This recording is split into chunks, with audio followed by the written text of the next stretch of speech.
Namaskar, Sat Sri Akal, hello friends. Welcome to Unirage Associates by Pravesh Chopra.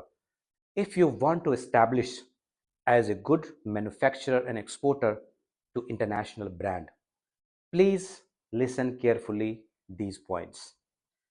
जितने भी international brands हैं वो अपने आप रिसर्च करते हैं और उनका हर सीजन का कलर, प्रिंट और डिज़ाइंस ये उनका रिसर्च का पार्ट होता है।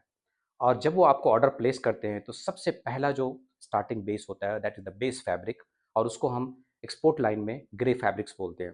तो जब भी आप ग्रे फैब्रिक चूज़ करते हैं, बाय करते हैं, तो बी केयरफुल, उसका काउंट कंस्ट्रक्शन सेम एक्यूरेट होना चाहिए। कई बार फैब्रिक सप्लायर आपको कौन कंस्ट्रक्शन में डिच करते हैं और कौन कंस्ट्रक्शन वो मैच नहीं होता।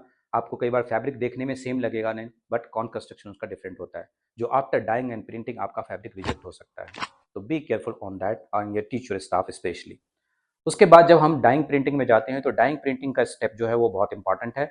डाइंग का और प्रिंटिंग का कलर जो है that should B azo free colour, because azo की वजह से बहुत सारे गारमेंट के लॉट रिजेक्ट हो जाते हैं और जिसकी वजह से you should be big loss. तो बी केयरफुल ऑन कलर। जब आपका डाइंग प्रिंटिंग से माल आ जाता है, फैब्रिक आ जाता है, तो उसकी जो चेकिंग है बहुत स्पेशली कीजिए। उसमें सबसे पहला जो चेकिंग है वो कलर फास्टनेस है। Colour fastness that should be according to your international standard and as per by request. उसके बाद प्रिंटिंग का अगर डिज़ाइन है तो आप डिज़ाइन ओरिजिनल डिज़ाइन से जरूर उसको मैच कीजिए कि आपका ओरिजिनल डिज़ाइन के साथ वो अकॉर्डिंग मैच कर रहा है या नहीं कर रहा है। उसके बाद जो फाइनल चीज़ है वो देखिए आपको उसकी श्रिंकेज, क्योंकि श्रिंकेज की वजह से आपके इन हाउस गारमेंट भी कई बार आफ्टर वॉश जो है वो साइज छोटे हो जाते हैं। सेम अगर आप विदाउट वॉश गारमेंट एक्सपोर्ट कर रहे हैं तो वहाँ पे जो भी कस्टमर उसको यूज़ करता है, अगर उसका वॉशिंग के बाद गारमेंट छोटा हो गया तो वो स्टोर्स पे क्लेम करता है और स्टोर आप मैन्युफैक्चर को क्लेम कर सकता है, और वो करता भी है। तो be careful on that.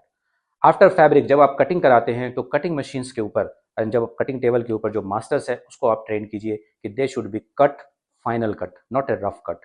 Final cut होने से एक फ़ायदा क्या होगा कि आपके जो गारमेंट्स हैं that will be the equal measurement, जो रफ में पॉसिबल नहीं होता।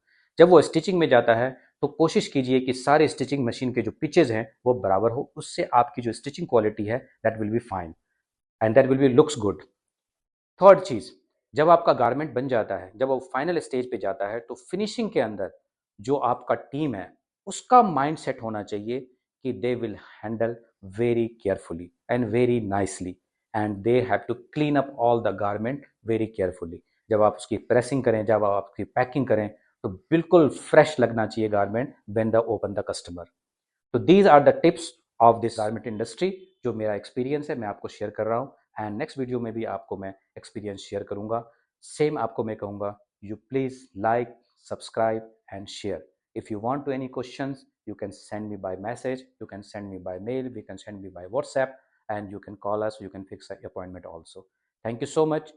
See you. Bye bye. Take care.